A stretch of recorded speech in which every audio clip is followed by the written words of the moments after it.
In this video, I'll be going over my exact cold email blueprint that generated over $1.7 million last year across all my clients. So let's get into it. We'll first start with the expectations because what I see while working with a lot of B2B agencies and B2B SaaS, they have really wrong expectations with cold emails. A lot of times they would be expecting to send around 100 or 200 emails a day, or maybe even less, which is totally wrong. A lot of times the problem is the messaging that they write, the sequences, the targeting, how they scrape data, and a lot of different things. So in this entire video, I'll be clearing up that expectations and I'll be giving you the exact process and a lot of real life examples on how you can also build this. So starting with the expectations, when you're starting cold emails, your first phase would be testing phase, when you would be actually testing your offer and ICP.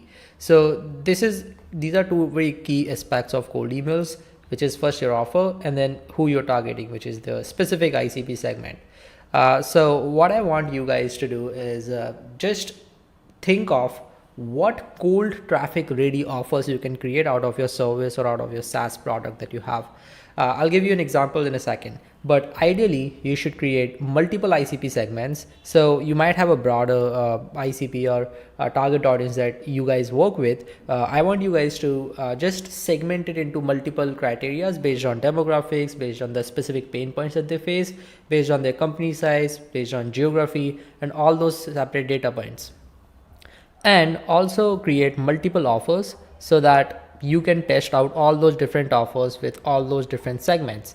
And when you actually map out these different offers with different segments, it's called an ICP offer matrix. Over time, when you will launch these campaigns, and those will be a lot of permutation and combinations of different campaigns that you will be launching based on the offer and ICP you'll be matching, you will be getting a lot of market feedback. So you will know which offer is working well and which ICP segment is working well, and based on that you will be doubling down on that specific offer or segment which is working well for you, and you will be closing all those campaigns which are not performing anything for you right now. And this is what I call a testing phase. This typically runs for around 2 to 3 months until you get a great idea of which specific segment and offer responding most to your cold emails. And I would really recommend sending a very healthy volume. If you're just sending 100 or 200 emails with a TAM of 60,000 companies or more than 100,000 companies, then you're not going to get anywhere. It would take you years to come out of the testing phase. It's just like ads. When you run ads, there's a testing period as well there, and you need to spend a specific amount to pass that testing phase within a month or two. And that's same with cold emails. However, there's nothing official here, but it's exactly like ads thing. For some people, testing phase is just 1 month, but for some it's 6 months. I have seen companies spending thousands of dollars on different cold email agencies or different lead gen agencies and still not getting results. It's because the strategy is wrong, or either you chose a wrong agency. It's either them or it's either you, and most of the time it's you, to be honest, just straight up. The reason being, the agency will just, most of the time they just take care of the execution, the tech stack, the infrastructure, the process and all, everything. But cold email, when you're doing cold emails and even in another channel, even ads, what matters most is what you're offering. Offer is the most important thing which will get you your results. Second thing is targeting. Are you targeting the right people or not? And the third thing is the infrastructure. Infrastructure is also important, but if your offer is very bad and your infrastructure is good, by infrastructure I mean that your emails are landing in primary instead of spam, you're able to send healthy volume and you are rotating your emails, you have right DNS setups, DKIM record, DMARC record and SPF record, every authentication in place. That's what called a good infrastructure. So if you want to shrink the testing period time, then increase the volume of outreach and test more offers and ICP segments. The more A/B testing you will do, the better results that you'll get at the end of your testing phase. So this is my goal, which is test fast, learn fast, and start getting the ROI as soon as possible. Typically with my clients, I see it takes around 1.5 to 2 months of sending cold emails to start getting ROI from the customers that my clients have onboarded via cold emails. But it might vary in your industry. It might vary on how good strategy you have created, how much A/B testing you're doing, and how good your initial offers that you're testing are. So here's an example of my own cold email funnel that I personally use in my agency. So I do sell lead generation services and I run cold emails to sell that lead gen services. And initially I have tested a lot of different offers. Now the biggest mistake a cold email rookie would do would be to directly pitch their own service. So my main money which is coming is from the done for you offer, where I implement end-to-end lead generation systems across my clients' businesses. But I cannot sell it directly. The reason why I cannot sell it directly is that, first of all, it is high ticket. That means it needs a lot of trust building before someone makes a decision of working with me. So if I directly send them a cold email and pitch them that, hey, I would end-to-end handle your cold emails, would that make sense for you, or would you be interested in a quick call or something like that? It won't work. It won't work ever, especially when thousands and millions of people are sending cold emails.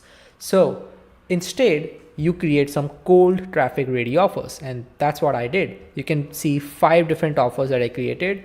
So the first offer was, I used to offer a free 40-minute cold email blueprint video, where like this video was hosted on YouTube.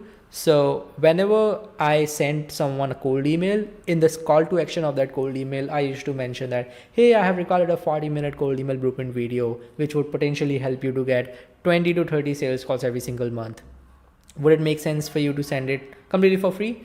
And they used to say yes. And I used to get a really high positive reply rate here because it's a low risk CTA. I'm not pitching anything. It's a very low risk CTA. I'm not pitching my service. I'm actually giving value. And I used to host these videos on YouTube. So the whole psychology was that whenever someone actually clicks on that YouTube video, they would be a part of my YouTube ecosystem. And how YouTube works is YouTube will constantly show your lead those videos if they have seen your first video. Even if they haven't subscribed to you, YouTube will still recommend them your videos, your new videos, your old videos constantly in their homepage. And that will help in the nurturing process. That will build a lot of trust over time. Now, whenever they are ready, whenever they actually have the need, it might take 1 week, 2 weeks, or even a month. Sometimes it takes years for some people. And eventually they will get enough nurtured, and when the timing is right, they would book a call with your description link, because you will be in their mind. They are seeing your videos for so long, they would trust you 100%, and you can sell them on your high ticket offer. Now obviously there would be a lot of leads, and most portion of those leads would not convert in the first month. But even if you convert the 5% of those leads, if the timing is right for them, and if they watch at least 5 to 6 hours of your content in the first week or so, they would be pre-sold. Literally on the sales calls, when they book, they would know almost everything about your process and everything that you have covered, and they would be very high intent, and it would be very easy to close them, because I get those types of leads every single time who came from my YouTube or something else. And they are one of the easiest people to close because they have consumed a lot of my content. There's already a lot of trust built up between me and them. Now, the second offer that I was trying was offering a pay-per-close model. Now, this is, to be specific, this is not any kind of lead magnet or anything like that. But this is a very low risk model of working together, where I used to pitch these leads that, hey, I don't want any money upfront or anything like that. Everything would be on revenue share, everything would be performance basis. So this also used to generate a lot of positive results. And it was definitely a cold traffic ready offer. And the third offer that I tested was offer my low ticket course. So I created a 45 plus hours of recorded SOPs and trainings on how I build my outbound setups and different parts of outbound. And I have packaged everything into a single course. If you're not aware of that, this is the link of that course. And I simply used to offer this in the cold emails, and the price is way lower than my high ticket service. And that's the reason why the resistance level is way lower, and more leads used to buy my course compared to leads who would buy my done for you offer. And the psychology here would be, once they actually buy my course, they would consume a lot of content in that course, and that will eventually build trust.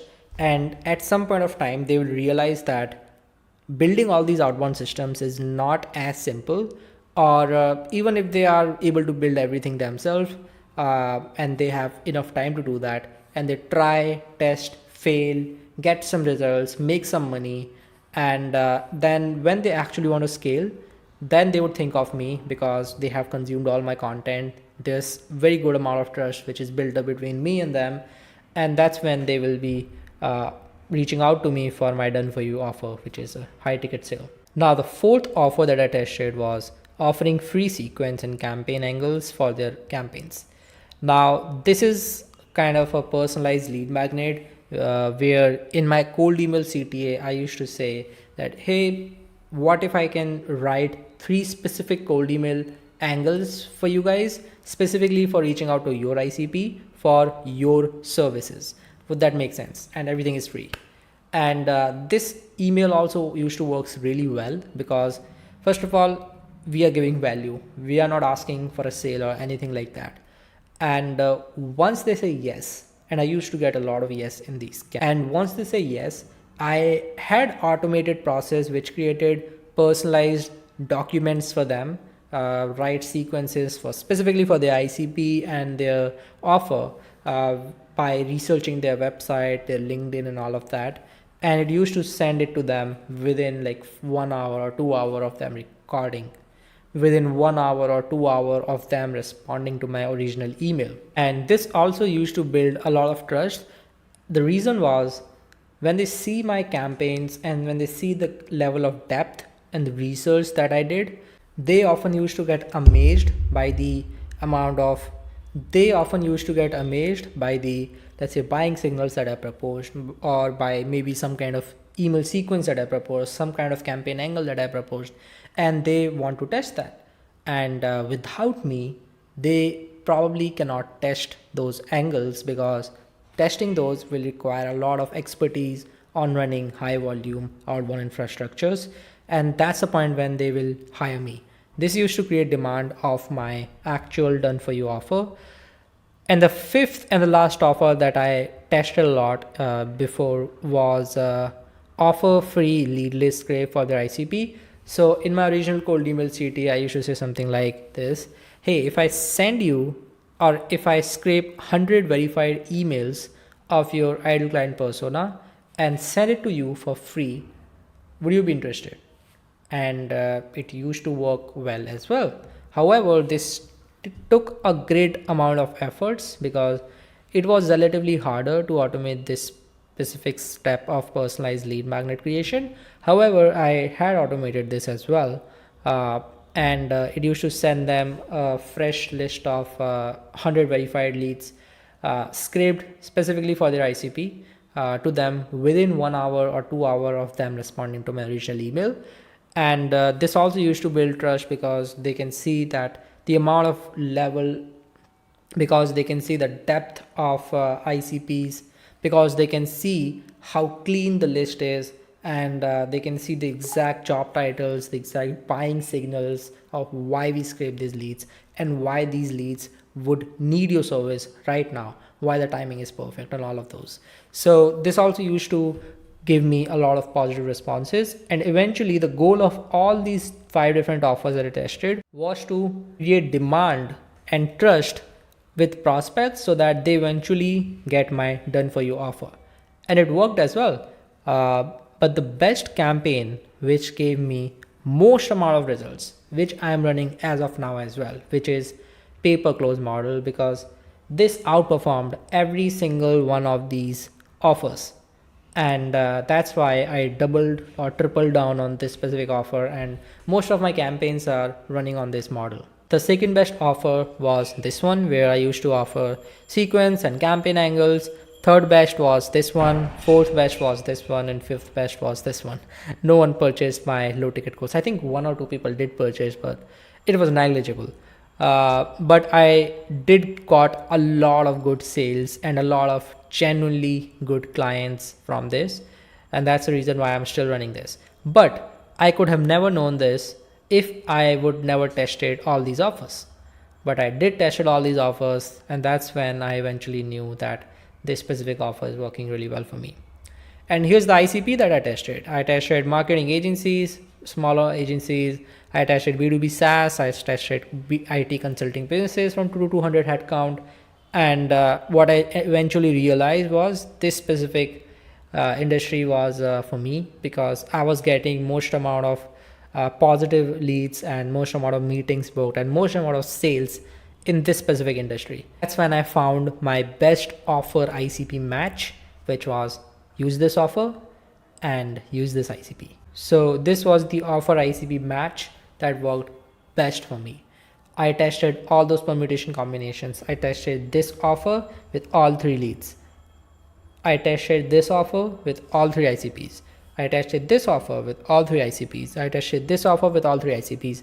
And then I created a dashboard, a mechanism which allowed me to track all that data related to how many meetings I'm booking per ICP and how many meetings I'm booking per offer and how many actual revenue or sales that I'm getting per offer and per ICP. And eventually I was able to visualize all that data into a beautiful dashboard. And that's when, after 2 to 3 months of testing, I realized that this is working the best for me in terms of the actual sales cycles and actually getting the revenue from clients, getting profits, and increasing and maximizing the client retention rate. And this is exactly what you need to do for your business.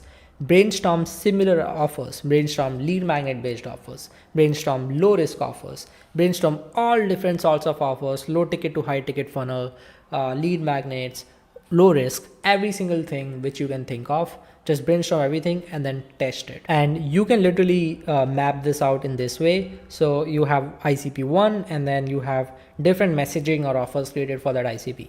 Then you have ICP2 and then different offers and messaging created for that ICP. Then you have ICP3, different messages and offers created for that ICP. And then since you have now 1, 2, 3, 4, 5, 6, 7, 8, 9, 9 combinations of permutation and combination. So you are testing these in one campaign each. So that means you have 9 different campaigns and you have 9 different data set of KPIs. And you are seeing all those meetings booked, all those positively generated, all those emails sent data, every single thing to analyze which is performing well and which is not performing well. I would like to add one more thing. A lot of people just send 500 emails, let's say each campaign. And then after sending just 500 emails for each campaign, they will just conclude the results. This is not how it works. Send at least 5,000 emails per campaign, especially if your TAM is way bigger compared to, like, let's say more than 30,000 or 40,000 companies in your entire total addressable market. Do send more than 5,000 emails per campaign here. And by campaign, I mean ICP offer match. One campaign equals to one match of ICP offer. Now let's move to the next thing, which is the process map. This is relatively more technical. However, it just gives the high level overview of how this entire outbound setup will work for you. So the first thing that you would need to do whenever you're setting up the outbound, outbound for your business would be to set up infrastructure. This is really important. A lot of people don't know how to set up infrastructure. Do you know how to do all those DNS authentications? Do you know how to set up DMARC? Do you know how to set up DKIM? Do you know how to set up SPF records? Do you know where to buy those mailboxes from? And no, it's not from official Microsoft or Google websites. It's from resellers. Resellers will take care 90% of your infrastructure problems, and you don't need to spend a lot of time on setting up infrastructure at all. You need to know which reseller is working well at current moment of time, because it keeps on changing. Once you have set up the entire infrastructure and you have started the warm-up process of emails, then you actually build the TAM list. And by TAM list, I mean that you map out the entire total addressable market.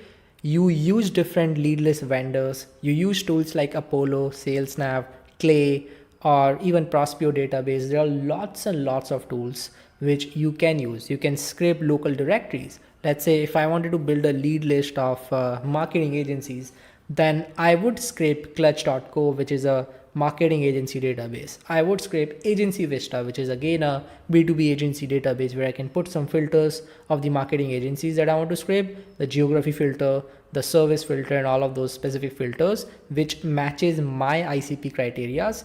And then I can scrape all of that. Along with that, I would also scrape Apollo. I would also scrape Instantly Super Search. There are multiple different providers that I can scrape. However, if you're just building this for the first time and if you just want to test this for, let's say, a month or two, you don't need to use 10 different providers to scrape your data. You can just use one because you just want to test different stuff. You don't want to scrape your entire TAM list initially. You can do it later. And the best part of TAM list is not only you can use this in your cold email campaigns, you can use it in your other social media cold DM campaigns as well. For example, LinkedIn DM campaigns or Instagram DM campaigns. You can also use these lists in your custom audience targeting ad campaigns. Now you can run those campaigns on Google, you can run those campaigns on Meta, you can run those campaigns on Reddit. You can literally retarget those leads that you are sending cold emails to via retargeting ads, and that increases the conversion rate significantly. And this will ensure that even using ads, you're targeting the right set of people, because whenever you're running ads, a lot of times you won't be able to filter through the exact filter criteria that your ICP have. For example, a lot of times, one of my client was targeting Shopify businesses. I mean, all the e-commerce companies who are using Shopify and who are above a specific revenue or estimated monthly sales. Now we cannot put these filters on Meta Ad Manager. And how we did the specific targeting was we scraped the entire TAM and then uploaded that TAM on as a custom audience, and then uploaded that TAM as a custom audience on their Meta Ads account, and then retargeted them just with those audience. And then we retargeted specifically those audience because we knew that we are reaching out to right people and we are showing those ads to the right people. There are a lot of tools like SalesNav, Apollo, BuiltWith, and even StoreLeads, which are specific databases where you can filter via tech stack that your prospects are using. For example, they might be using CRM, HubSpot, or they might be using Shopify or something else. You can filter out with the tech stack that they're using, and then you can specifically scrape that data as well, which is not possible in ads targeting. Now, the another thing that you can do is build intent-led campaigns. By intent-led campaigns, I mean set up automated triggers which catches your leads whenever any buying signal is identified. Now there can be a lot of buying signals. For example, someone who joins a company which falls into your TAM. So you can take your TAM list and then set up a trigger, an agent in your TAM list, which will constantly track your companies in your TAM and identify if any new person have joined in the department which concerns your service. And let's say if they're onboarding a new VP of sales, and then you also provide some sales related service, then it's probably the best time to reach out to them. There can be a lot of different buying signals. For example, if the company is hiring for a sales rep or something which concerns your service or your solution, you can definitely reach out to them. Now, the next step in the process is testing multiple offers. So I already covered this and I gave you a very strong example of how to test multiple offers. And how you will be doing it is when you will be building the TAM list, obviously you will be segmenting the TAM list for each ICP segment. And then for each ICP segment, you will be testing multiple offers. And that's the reason why I call this ICP offer matrix.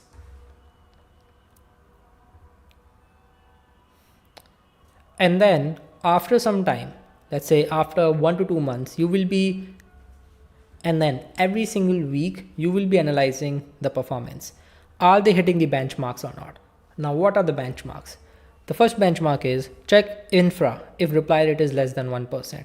So if you're getting less than 1% reply rate, then probably your emails are going into spam. So you need to see if your emails, domains are blacklisted or not. The second benchmark here is if you are not getting any positive response, but your offer and infrastructure, that means the emails and domains are good, you have already tested them.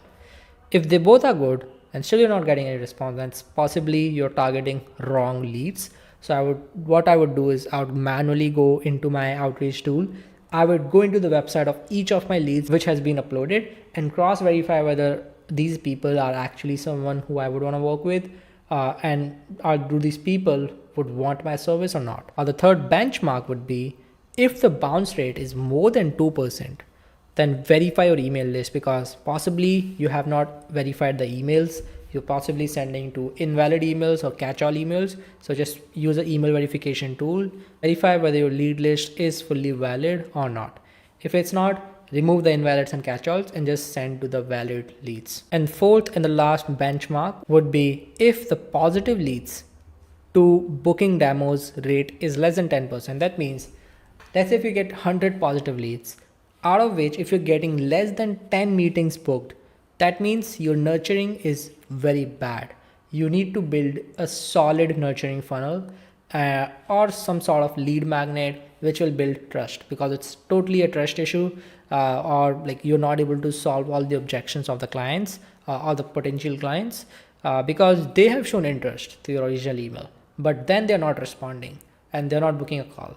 That's totally a trust issue. And once you verify that all these benchmarks are in place and you are falling, if you're getting like more than 1% reply rate, you're getting more than 10% booking positive reply rate, you're getting more than 10% positive leads to booking rate, and your bounce rates are less than 2%, and you are getting responses, in that case, you will scale up your volume, because in just a month or two, you'll know that how much ROI you are getting from cold emails. Let's say if it is 5, so you're putting in 1 rupee. So you're putting in $1, you're getting $5 back. This would be a really scalable business. Put in 10x more money into the tech stack, scale up the volume, send 10x more emails that you were sending before. And then eventually, even if the ROI reduces slightly, because it will, let's say from 5x it will go to, let's say, 3x, even then it is pretty good, because it's literally 3x the amount of money that you're investing, which is not bad at all. And we are not even considering all the referrals, all the side sales that you will be getting of all those people, of all those clients that you will be onboarding from outbound campaigns. Now let's deep dive into these cold email benchmarks. So the first question is how to know whether you are getting good conversions from cold emails or not. The best way is literally to monitor ROI. But see, if you're running cold emails for the first time, you won't be getting results in the testing phase. That's a reality. I mean, you won't be getting direct revenue in most of the times, because testing phase will last for a month or two if you're doing everything perfectly. And in these 1 or 2 months, you cannot measure ROI, because you haven't, you probably have closed someone, or the money is yet to come. So ROI is not the best way to monitor for the initial testing phase. But for the testing phase, what is important to monitor is the emails per positive and the meetings booking rate. So I have segmented all different possibilities that you can have. Either you are a SaaS company, either you are a service-based company. And let's say if you're a service-based offer, and then you are targeting smaller businesses who are, let's say, 1 to 50 or 50 to 200 headcount, then if you are not getting less than 500 emails per positives, then you can improve your offer significantly. A lot of times I see service-based offers, they get 2000 EPP or 3000 EPP. By the way, by EPP, it means emails per positive. It is literally one of the most important KPI in cold email campaigns. And by emails per positive, I mean how many emails you need to send to get one positive reply. And less than 500 is the benchmark for less than 200 headcount businesses in average service offer. Now, there's no official figures to track this. These are just based on my experience and my observations, because most of the times when I run these campaigns and when I see other people, other cold emailers running these campaigns, I often see a rate something similar to this. Let's say if you're a service-based offer who are targeting enterprises or businesses who are bigger, more than 200 headcount.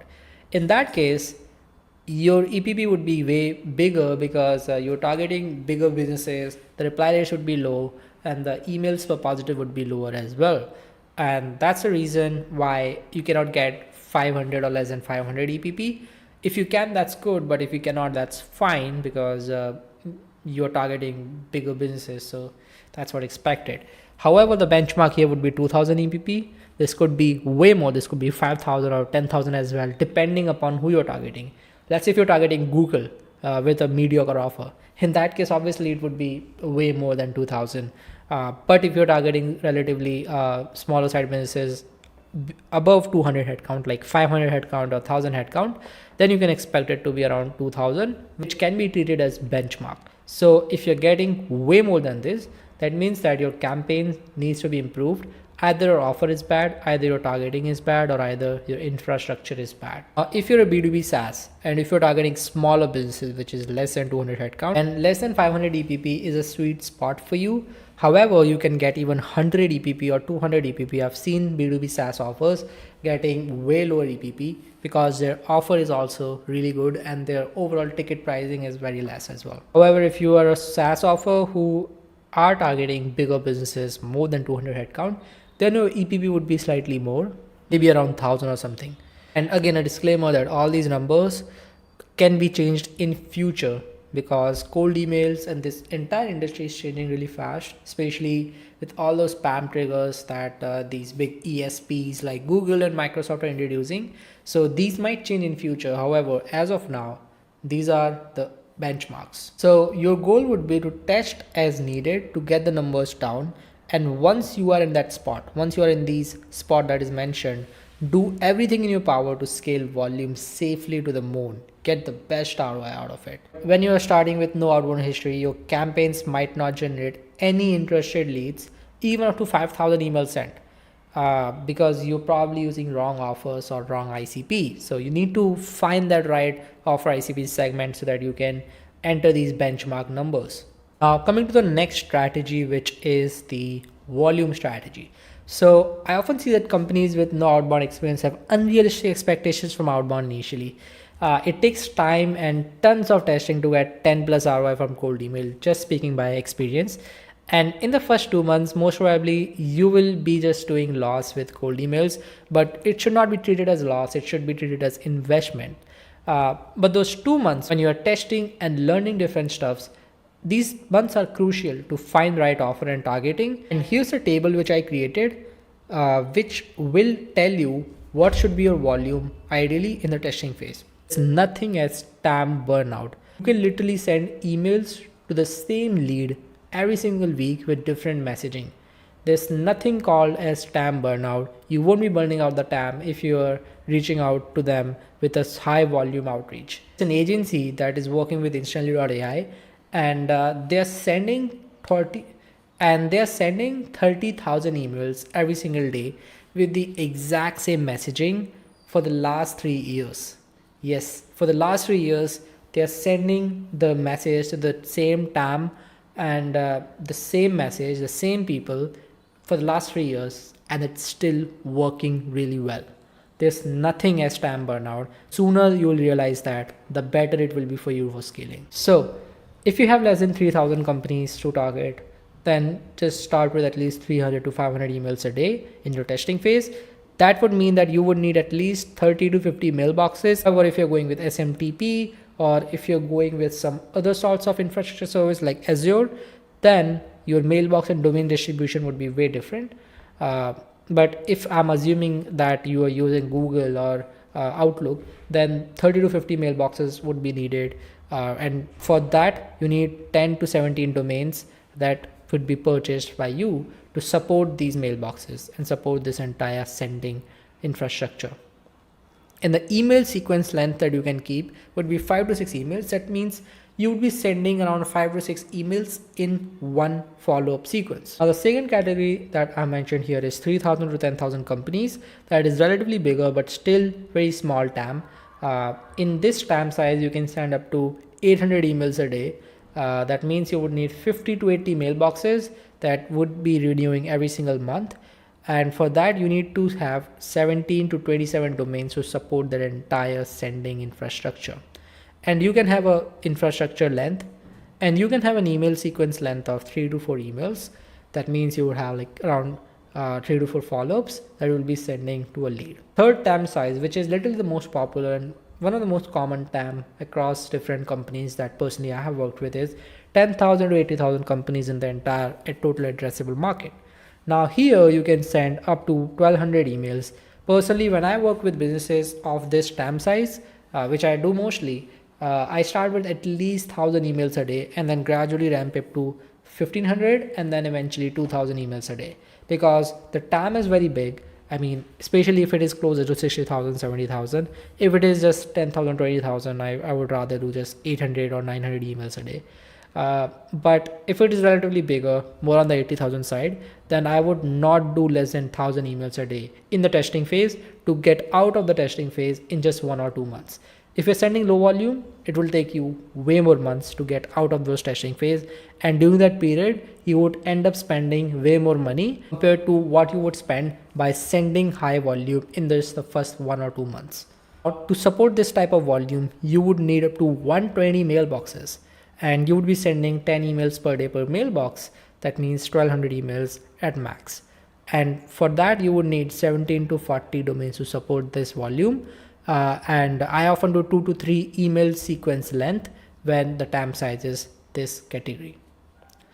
And when your TAM is super big, that means more than 80,000 companies in your TAM, that means you can play on volume. This is the really good spot. You can literally send more than 1200 emails a day, 3,000, 5,000, 10,000 emails a day. You can scale up more as you're getting the ROI. And based on the volume, you can calculate the below important figures, which is how many mailboxes required. One mailbox typically equals to 10 cold emails per day, including the follow-ups. Number of domains required would be one domain, which would be hosting 3 mailboxes. And by the way, this is for Google and Outlook. And number of unique leads contacted each month would be volume of outreach that you're doing per day. For example, let's say we are sending 1200 emails a day, multiplied by 22 working days, because we won't be sending emails on Saturdays and Sundays. So typically there are around 22 working days or 23 working days in a month, divided by the email sequence length. So this is the number of unique leads that you will be contacting every single month. Coming to the next thing, which is how to plan campaigns for long-term success. First of all, you need to track these KPIs, which is emails per positive generated, that is the EPP, and then positive reply per demo booked, or you can say the meeting booking rate per positive reply. Consider we get one positive reply per 250 emails. Then how do we scale? Your list isn't infinite, right? Sending 2000 emails daily to a 10,000 TAM exhausts the list quickly. You will typically exhaust this within just max 3 weeks, including the follow-ups. So repeated emails won't work because like in just 1 or 2 or 3 weeks, the circumstances most often haven't changed, right? So the problem here would be avoid burning leads and maintain positive responses. We need to remember that people don't remember cold emails. So even though if you're sending emails, let's say if you're sending different emails, I won't suggest sending the same email every single week to the same leads. Send different emails, different offers. And when you do this, people won't actually remember your cold emails, to be honest, because they receive 50 other cold emails the same day, and 5 of them would be this exact same offer that you are pitching. So to be honest, they won't remember the cold email. And that's why you can reuse the list with new messaging, but not within 2 weeks.